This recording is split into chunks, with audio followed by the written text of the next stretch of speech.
Hi, I'm Sherry Strong, and welcome to Sweet Freedom Sunday.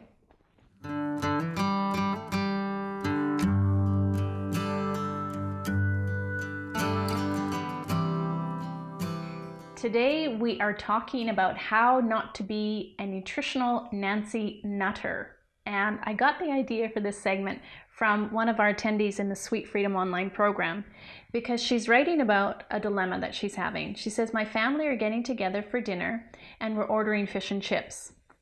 I'm at war with myself as I can almost taste them in anticipation, but I know my system is not going to be able to handle it because I've been eating so clean.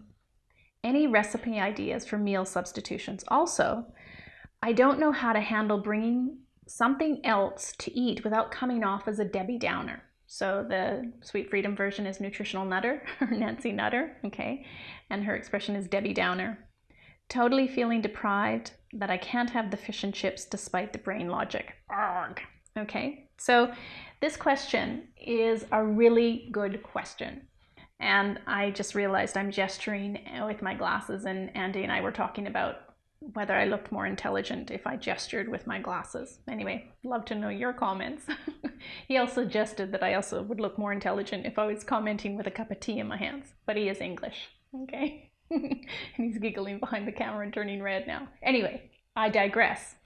So how do you not come off as a nutritional Nancy Nutter or a Debbie Downer when you're eating something different to what other people are eating? And I'm going to answer her question in the two parts. First of all, there's so many wonderful options now for cooking food that personally, as you develop your palate, taste way better than the battered fish and chips. Now, Andy says he will never say no to the battered fish and chips, and that is totally his prerogative. But if it's something you want to be able to say no to, you have to create options that actually make you feel better. Now, they may not make you feel better as in you're having that feeling and that taste that you get from the batter, which has opiates in it, you know, because it's using a grain, and that greasy oil that, you know, lights up our brain because we're having so much fat in it. But what you can do is you can have a grilled piece of whatever you want with beautiful spices on it, you know, and lovely coconut oil, you know, lovely oils that after you bring it out of the oven, you drizzle it with a beautiful cold pressed olive oil. One of my favorite things to dress roasted fish or vegetables with is to make a tomato vinaigrette. So I dice up a tomato, I squeeze some lemon on it, a bit of sea salt, Malden sea salt, and then drizzle a really good bit of extra virgin olive oil on it. I tell you, it tastes absolutely delicious. And you pair that with some yam fries that you've made. So you just chop up the yam fries, you coat it with the coconut oil, pop them in the oven until they're crispy, and you've got lots of nice sea salt on them. There really is no battered fish and chips now that would taste better to me than that option. But remember, I've been on my food journey for a very long time, and my palate has acclimated to foods that actually make me feel better than some of those foods in the past that would have made me feel better in the moment. So it's all about also being patient with yourself. Now, the other part of the question, which is how do I, eat this way or eat something different and not make other people feel bad that I'm eating this way? And here's two parts to the question. One of the reasons why people feel bad if you're having something different is if you're not actually making that choice because it makes you feel good. So people are really empathic and they don't want to feel bad. They don't want you to feel bad while they're enjoying something. There's also that, that sharing something addictive, the collusion that goes on in that respect.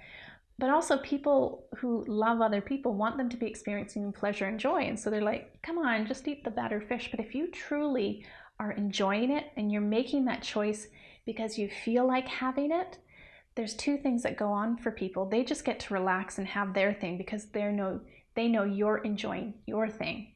Now, the other part of it is sometimes when we're on our journey of health, we're having this kind of situation where we're making different choices, we can get a little bit nutritionally superior, feeling this sense of superiority. And if there's any tone of that when we're making these choices and somehow making other people feel bad about their choices, that's when you definitely come off as a Debbie Downer or nutritional Nancy Nutter. It's like no one wants to feel judged. I had a very interesting experience where I was giving a presentation in Sydney, and the head of 2 fast food companies came over. I've talked about this before in Sweet Freedom Sunday. But he brought 2 fast food companies into Australia, and he asked me before my presentation if I knew who he was and whether I thought he was the devil incarnate. And I said to him, one of the things I've learned and understood in the field of nutrition, both studying it and teaching it and living it, is the most toxic thing that you can serve up or eat is judgment. And so no one wants to sit down to what it is that's an indulgence for them, a treat, or sometimes food, or whatever they want to come from it or call it, or even if it's just downright healthy, and feel judged by another person. So if you sit at that meal and you have something that makes you feel good, and it's a choice that you made because it's what you feel like, no one can judge you negatively for that. And if they know that you're taking care of yourself, and they don't have to worry about taking care of you, and that you're not judging them, the chances of you coming across in a negative way are really low. Now, if it is that you're truly feeling like you're missing out and that you are deprived, it just means that you're in a certain area in your health journey, and the most important thing is to understand is to be kind and compassionate to yourself and not judge yourself, and just understand and accept that's where you are. And also know and keep in mind is that this is a long-term game. You're in it for the long run. And as long as you keep on the path, keep getting on that sweet freedom train, things will change, things will move, and you'll be in that position one day where the battered fish and chips don't have the power over you that they once had.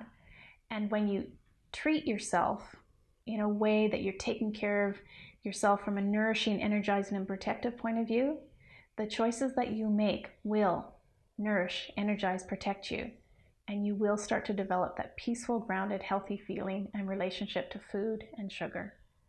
Thank you for joining me on Sweet Freedom Sunday. For more tips, tools, and recipes to help you end sugar addiction for good, please go to sweetfreedom.ca, and I look forward to seeing you next Sunday.